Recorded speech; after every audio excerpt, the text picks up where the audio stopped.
It was Christmas on the island of Sodor. All the engines were working hard. Thomas and Toby were busy carrying people and parcels up and down the branch line. Everyone was happy. Only the coaches, Annie and Clarabelle, were complaining. It's always the same before Christmas, they groaned. We feel so full. We feel so full. Oh, come on, said Thomas. Where's your festive spirit? Christmas Day is almost here. By the side of the track was a lonely little cottage with a familiar figure waving to them. It's Mrs. Kyndley, whistled Thomas. Pip, pip, happy Christmas! Thomas always felt better for seeing her. Christmas just wouldn't be Christmas without Mrs. Kyndley. When work was over, Thomas went to see the other engines. All their coats had been polished. Ha, said Gordon, just look at us. Your driver will have to work fast to get you as smart as us. Never mind that, replied Thomas. I've something important to say. Do you realize it's a whole year since Mrs. Kyndley saved us from a nasty accident? You remember when she was ill in bed and... Yes, of course, interrupted Edward.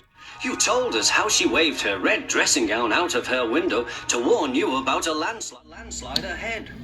And you and Toby gave her presents, Percy joined in. And the Fat Controller sent her to Bournemouth to get better.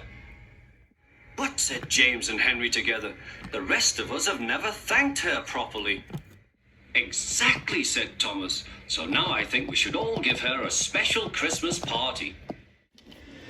Everyone was getting very excited, and the drivers felt sure that the Fat Controller would agree, as indeed he did. The engines were all busy making plans when silence fell. The Fat Controller had bad news. The weather's changed badly. Mrs. Kyndley is snowed up. Toby says he'll help to rescue her. You must help too, Thomas.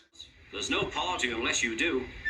Thomas hated snow, but he said bravely, I'll try, sir. We must rescue her. We must. There's a good engine.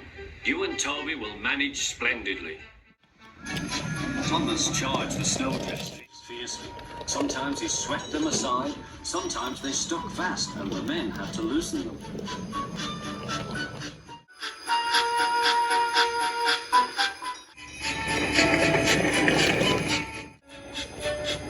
But at the cutting near the cottage, they could go no further. Look at that, exclaimed Thomas's fireman. Peep, peep, peep, here we are, whistled Thomas. An answering wave came from an upstairs window. Then they heard a familiar sound. That's Terence, said Thomas. He's come to help too. Sure enough, Terence had a snowplow and was working hard to clear a path to the railway line in safety. At long last, the rescue was complete. Percy took the tired workmen home. Terence said goodbye to Mrs. Kyndley and promised to take care of her cottage as he watched them all set off.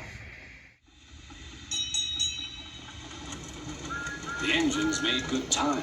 No more snow had fallen, but the yard was dark. Thomas's heart sank. Suddenly, all the lights went on. What a marvelous sight awaited Mrs. Kyndley. Well done, said the Fat Controller. I'm really proud of you all. Mrs. Kyndley especially thanked the smaller engines. Thomas and Toby are old friends. And now, Percy, you are my friend too. Percy was very pleased. 3 cheers for Mrs. Kyndley, he called. Peep, peep, peep. They all whistled. We wish you a Merry Christmas. We wish you a Merry Christmas. Wish you a Merry Christmas and a Happy New Year. Thomas the Tank Engine and his friends thought it was the best Christmas ever, and Mrs. Kyndley could think of nowhere she would rather live than here with them on the island of Sodor.